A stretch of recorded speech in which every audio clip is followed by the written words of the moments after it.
Hey guys, today's story is about an otherwise good player turning into a not-so-great one.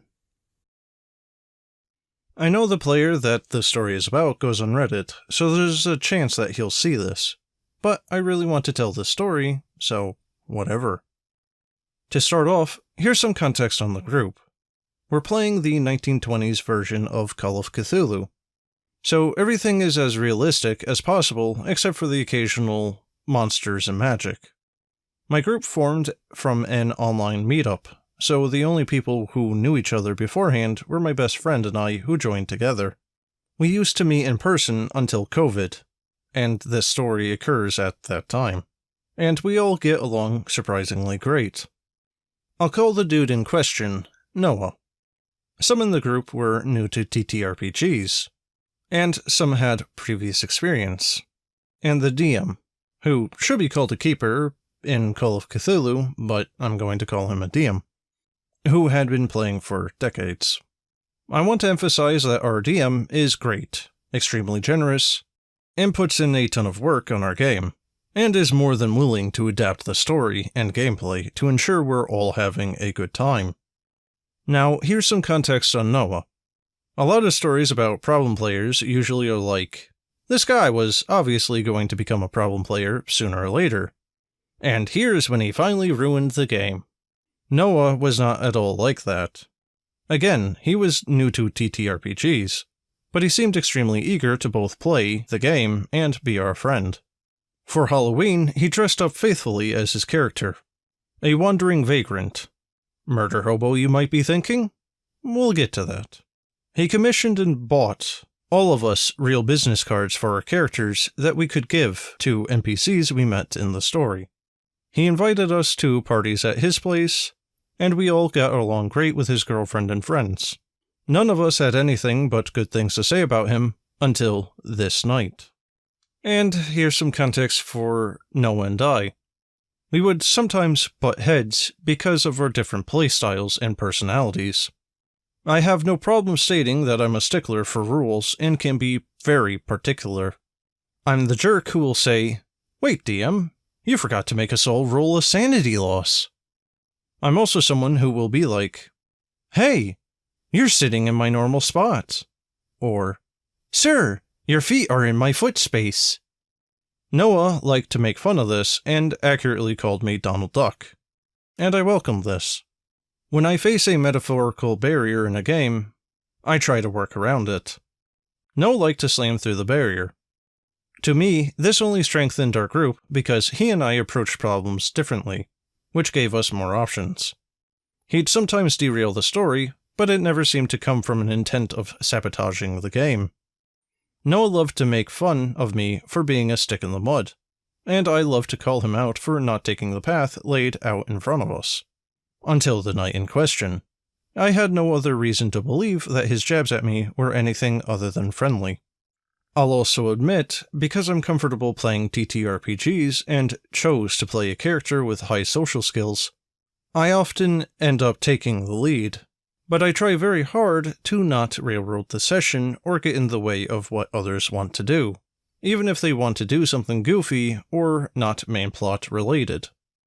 Maybe I fail at this, I don't know, but if any of my peers told me that something I'm doing is getting in the way of their enjoyment, I would feel terrible and try to make it better.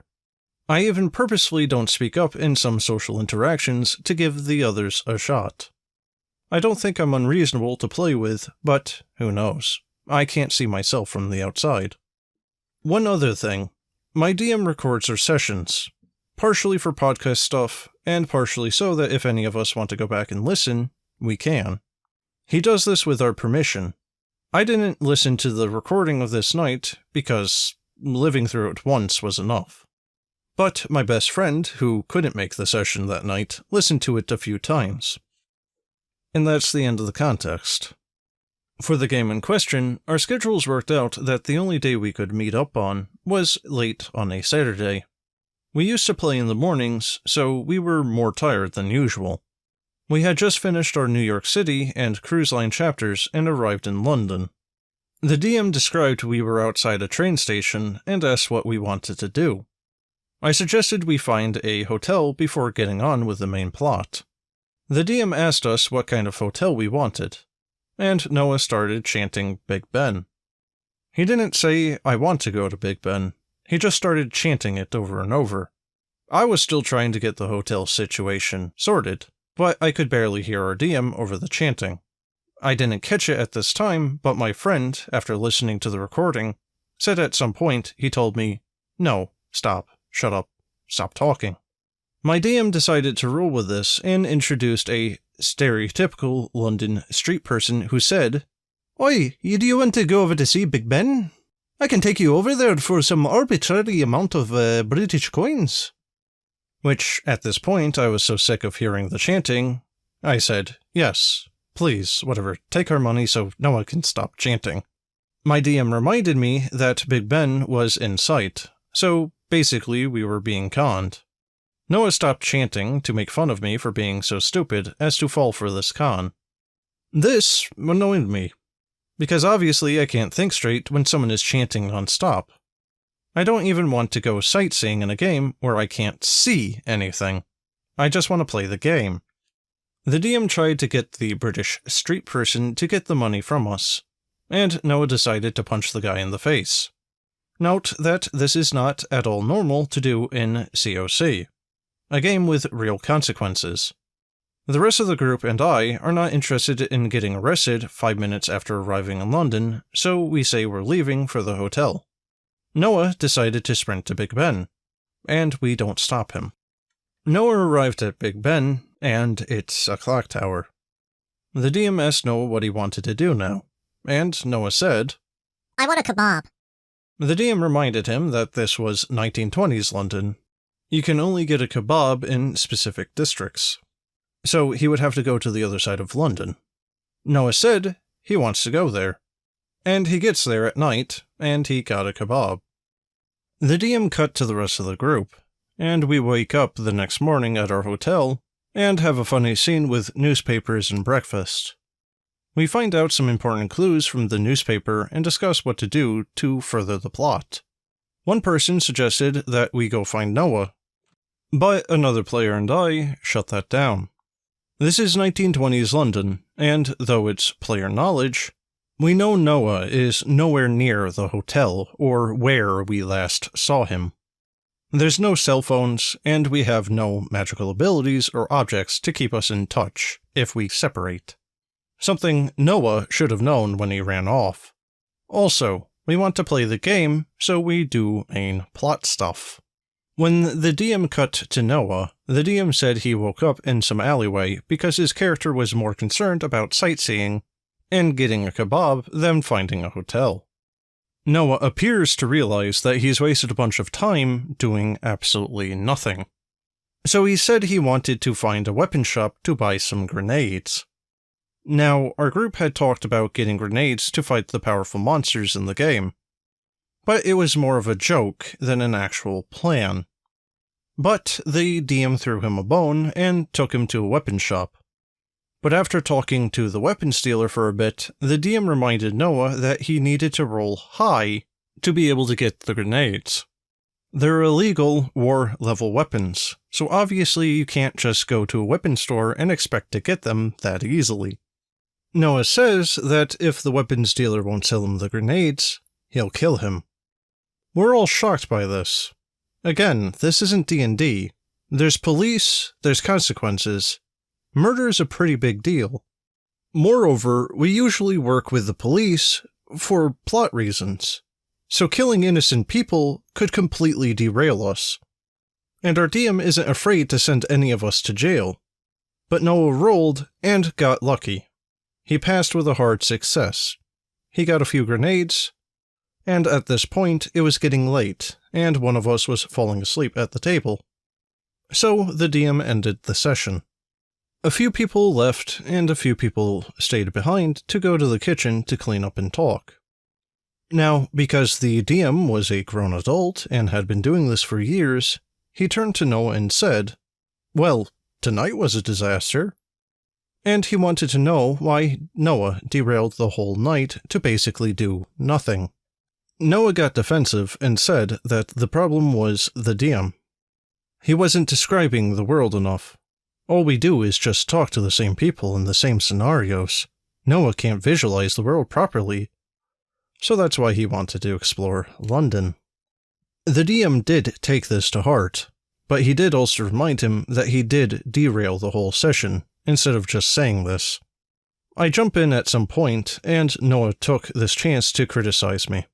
Apparently, I'm only interested in doing what I want to do, and don't give a crap of what others want to do. Maybe that's true to an extent, but what I want to do is, play the game, and do things to further the main plot. We tried to tell him that he's allowed to voice his issues with the game, but we have to play with the group in mind. At some point, Noah said something like, "I don't like that you're accusing me of being a murder hobo." To which we remind him that he punched a man on a busy street and threatened to kill another man if he didn't sell him grenades. This goes on for a while, and eventually we all left. We have a Discord chat where we discuss scheduling, plot things, and memes. I don't remember who started the topic, but at some point, Noah posted a comment that began with, "I apologize for last night," but turned into a long essay about how not only did he do nothing wrong by playing selfishly, but we should all be playing selfishly. I want to remind you, readers, that this was his first experience with TTRPGs, and he's advising us, most of whom have several years' worth of experience, on the right way to play. Now, my friend was not there that night, and only knew that it went badly. Obviously, she was going to be biased because she is my best friend. But she's also someone who isn't afraid to call me on my crap. I didn't tell her what happened that night, just to listen to the recording and tell me, and the group, her honest opinion, and she was horrified. She jumps into the conversation after the "We should all be playing selfishly" comment. So this is an entire RPG horror story in its own right. I was sporadically part of the group, she much more so it's more her story to tell. But my friend writes about her experience when we were in a group with 10 plus players, and half of them played selfishly. They'd not only want an individual storyline that didn't involve any other players, but they'd pull the DM aside for sometimes over an hour to go on secret missions. The rest of the group would be chilling in a room while the DM talked to an individual player for an hour. He'd come inside, and another player would grab him to then go on their individual story for another hour. As you can imagine, the sessions would turn into an almost all-day affair. The only reason why my friend put up with it was because it gave her ample time to do her college homework while hanging out with friends. The times I went, I'd always bring my 3DS or whatever novel I was working on to pass the time. I read half of Storm of Swords in one session. So my friend told her story and said, "This is what happens when a majority of players play selfishly. It was a nightmare to play. It did not make the game more interesting, and it is not something we should be encouraging people to do. It's something fine for the group to occasionally split up or do something on their own, but ultimately we should be playing with the group in mind, not selfishly." The whole time this altercation took place, most of us, including myself, were not necessarily interested in kicking Noah out. Again, we'd been playing and hanging out for months at this point, and this was the first time he'd done anything like this. But when he saw that no one thought what he did that night was funny, and no one was going to take his side or his advice, he told us apparently TTRPGs weren't for him and quit the group. It took my DM weeks to get over the incident. Like I said, he took Noah's criticisms to heart and seemed to believe that the incident was partly his fault, even though that the rest of the party had no problem with his playstyle. He described the settings much more now, which was nice, but I didn't think it was a huge issue before. Luckily, a friend of my DM was already slated to join the group, so by chance, we already had a replacement ready. We have not had an incident since. Oh, and since Call of Cthulhu is a game where people can go indefinitely insane, the DM had Noah's character be an enemy NPC at one point and attack our group with grenades.